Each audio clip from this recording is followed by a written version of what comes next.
I have sat face to face with a few convicted murderers over the years inside the dismal confines of maximum security prisons. And let me tell you, I am always glad that the pass they give me lets me out.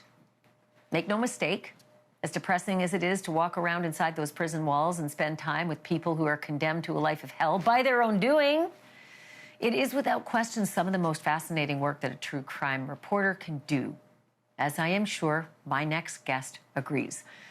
Last year, he traveled to upstate New York to interview the infamous son of Sam, David Berkowitz, who was arrested 48 years ago this week on August the 10th, 1977.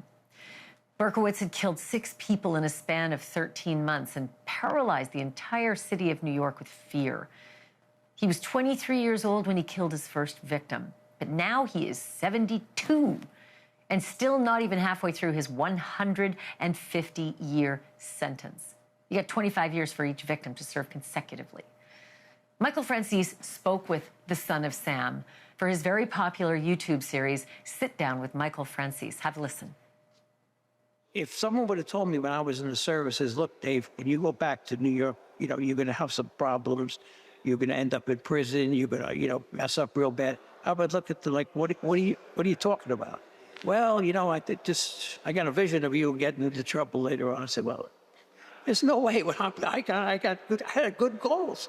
I mean, I never thought this would happen. I never dreamed by wildest imagination. But I remember coming back to this, to New York, to my friends from Co-op City, and found out that, everyone was in a period of transition.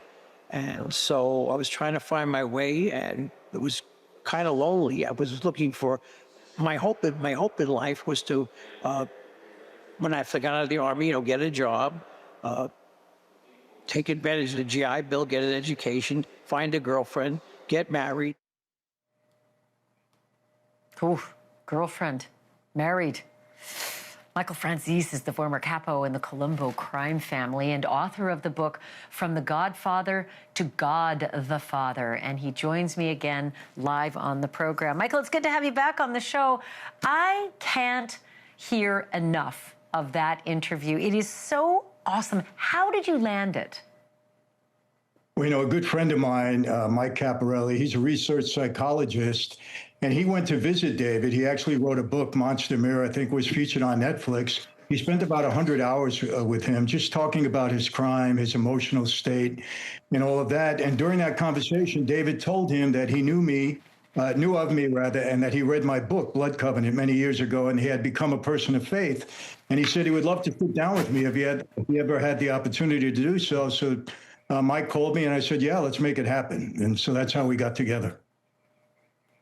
So during the interview, Berkowitz says that he was traumatized by demons since he was a kid. I want to play that clip and ask you about it on the other side. Take a look.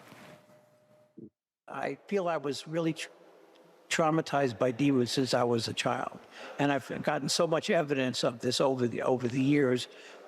After I became a Christian, I didn't understand it back then, but the Lord opened up my eyes years later to see all of these different events that kind of gelled together to cause this to happen. And I always had a fascination with the darkness. I would just say some prayers and make promises to the devil. I came under some strange teachings which talked about the end of the world, and we have to do our part to bring in the end of the world, to set up the new millennium. It was just a bunch of satanic. By this time, I was about 22. Michael, he talks a lot about, darkness and blaming the devil, but did you get a sense that almost half a century locked up has changed him, that he's a different person, that he makes sense, that he's not the absolute, Looney Tune that he was when they arrested him? Well, I have to say this, I do believe that he's not doing this for any other reason other than he's trying to explain himself a little bit. He did say to me, Michael, I know I'm never getting out. I'm never going to get parole. He said, I don't deserve parole. As a matter of fact, he had stopped going to the parole board and they told him, no, you need to go. You have to show up. It'll be worse for you. So he shows up just because he has to show up, but he knows he's never coming out. I think he was very honest with me. I happen to believe him. He just laid it all on the table. We spent several hours together. he told me, I said, David, what kind of childhood did you have? You know? And he said, look, it was pretty normal. He was adopted. His parents were good to him.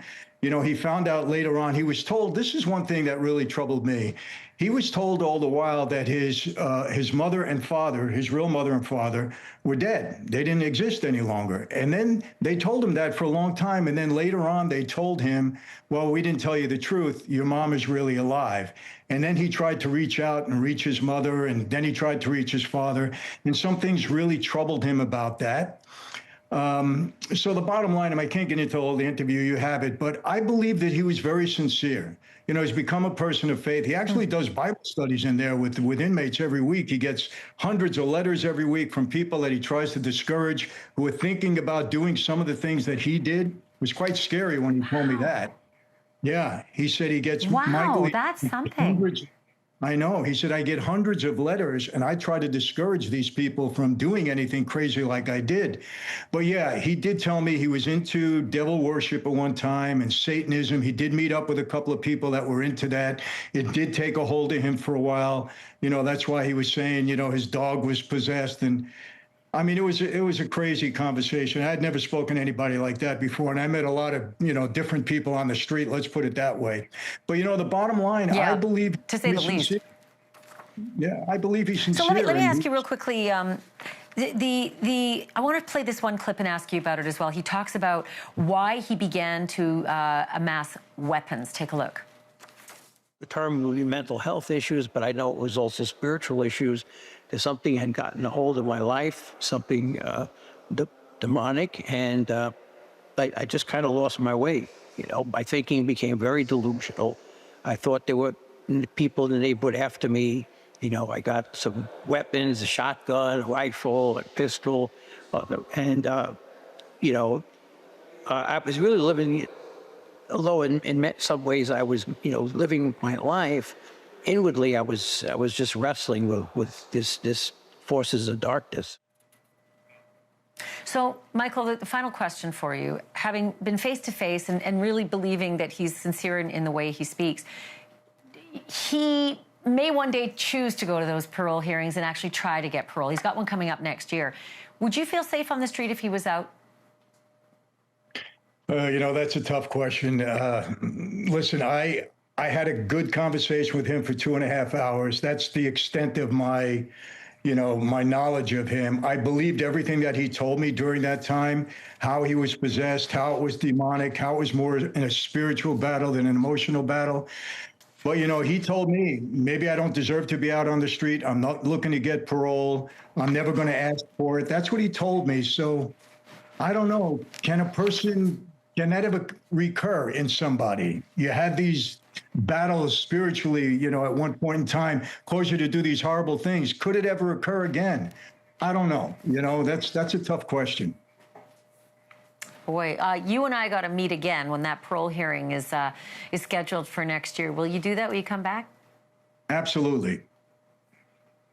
Awesome interview, my friend. Holy Dinah. Let me just give you props again here. If anybody wants to go to the YouTube show, it is called, real quickly, Eek. I had it in front of me a second ago. Tell me real quickly. Oh, yeah, Sit Down with Michael Franzese. That's where they can find the full interview, right? Sit Down with Michael Franzese on YouTube? Yes, absolutely. Okay. Well, I highly, highly encourage it. It is so telling. Thanks, Michael. Appreciate it. All right, thanks for having me. Bye-bye. And my friends, before I go, I want to remind you, Franzese Wine, I now have a wine branded in my name from the world's oldest vineyards. We have alcoholic wine, of course, non-alcoholic wine, huge seller now. And the taste is terrific, my friends. Really, you're going to enjoy this family atmosphere, wherever you want. It's wonderful wine. You're going to enjoy the taste. You're going to love it. I guarantee it. So go to franzesewine.com before we sell out because it's moving fast. That's an offer, once again, you can't refuse with a taste you're going to love.